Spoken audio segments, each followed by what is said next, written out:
என்ன ஆச்சு சீமான் அவர்களே? ஒரு காலத்தில் உங்களை சங்கி அப்படின்னு சொன்னால் எவன்டா சங்கி அப்படின்னு காலில் இருக்கிற செருப்பை கழட்டி மேடையிலே காட்டினீங்களே.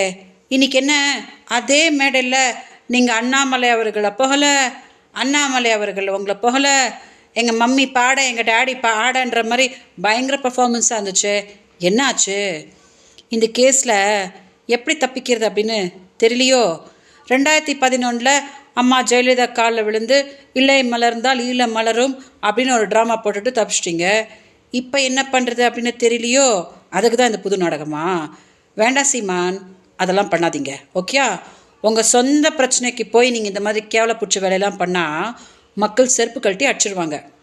என்னையை பார்த்து ஏன் சீமான் பயப்படுறீங்க? நீங்கள் தான் ரொம்ப வீரராச்ச.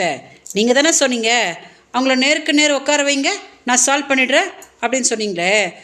தைரியமாக கொஞ்சம் பெங்களூர் கிளம்பி வாங்க சீமான். என்கிட்டேருந்து ஓடி ஓடி ஓடி ஓடி எத்தனை நாள் ஓட போகிறீங்க? யார் சீமான் உங்களை காப்பாற்ற போகிறாங்க? பெங்களூருக்கு உங்கள் பொண்டாட்டி, உங்கள் கட்சி, உங்கள் வழக்கறிஞர் அப்படின்னு ஊரில் யாரெல்லாம் இருக்காங்களோ எல்லாரையும் கூட்டிகிட்டு வாங்க. நேருக்கு நேர் உட்காந்து இந்த 14 வருஷம் பிரச்சனையை என்னன்னு பேசி தீர்ப்போம். நான் என்ன பிரச்சனை பண்ணியிருக்கேன் அப்படின்னு நீங்கள் என்கிட்ட சொல்லுங்கள். நீங்கள் எனக்கு என்ன பிரச்சனை பண்ணிகிட்ருக்கீங்க அப்படின்னு நான் உங்கள் பொண்டாட்டி கைல்வெளிக்கிட்ட சொல்கிறேன். சால்வ் பண்ணிக்கலாம், அவ்வளோதானே.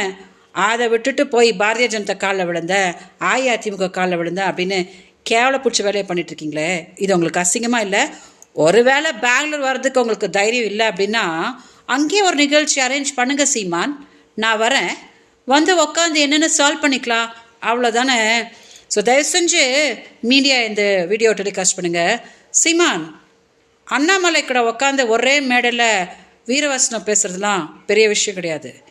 நேருக்கு நேர் ஏன் முன்னாடி உட்காந்து இந்த பிரச்சனையை சால்வ் பண்ணாதான் நீங்கள் ஒரு ஆம்பளை, நீங்கள் ஒரு தலைவன் அப்படின்னு மக்கள் ஒத்துக்குவாங்க. ஓகே, ஸோ தயவு செஞ்சு இதை கொஞ்சம் டெலிகாஸ்ட் பண்ணுங்கள், எல்லாரும் பார்க்கட்டும்.